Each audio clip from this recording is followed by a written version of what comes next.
In today's video, I'm going to teach you how to use Visual Edit in Base44. We'll walk through how to open the visual editor and then how to actually start editing your app in a simple, intuitive way. By the end of this video, you'll know exactly where to click and what to expect once the editor is open, so you can confidently make changes to your app's interface.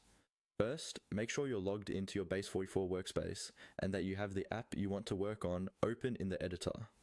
On the main editor screen, look for the option labeled Visual Edit. This is usually found in the editor toolbar or just below the main preview area of your app. When you see it, simply click on Visual Edit. Once you click that button, Base44 will switch from the standard editor view into the visual editing mode. This may take a moment to load, especially if your app has a lot of elements, so give it a few seconds. You'll know you're in the right place when you see a more interactive view of your app that looks almost identical to how it appears to your users. Now that you're in Visual Edit, you can start editing your app directly on the screen. Instead of hunting through menus or configuration panels to find a specific component, you can just click on the part of the app you want to modify.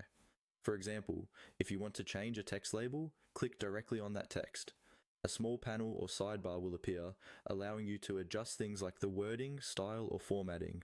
The same applies to buttons, images, and other elements in your app. Click on a button to change its label or action, or select an image to replace it, or adjust its size and positioning. Visual Edit is designed to make these changes feel natural, almost like you're editing a slide in a presentation tool rather than digging through raw configuration settings. As you make edits, keep an eye out for any preview or save options. Some changes may appear instantly, while others might require you to save or publish before they're live for your end users. It's a good habit to test your updated screens as you go, making sure everything still works the way you expect. And that's it. By clicking Visual Edit and then working directly on your app's interface, you can quickly and confidently refine your design and content in Base44.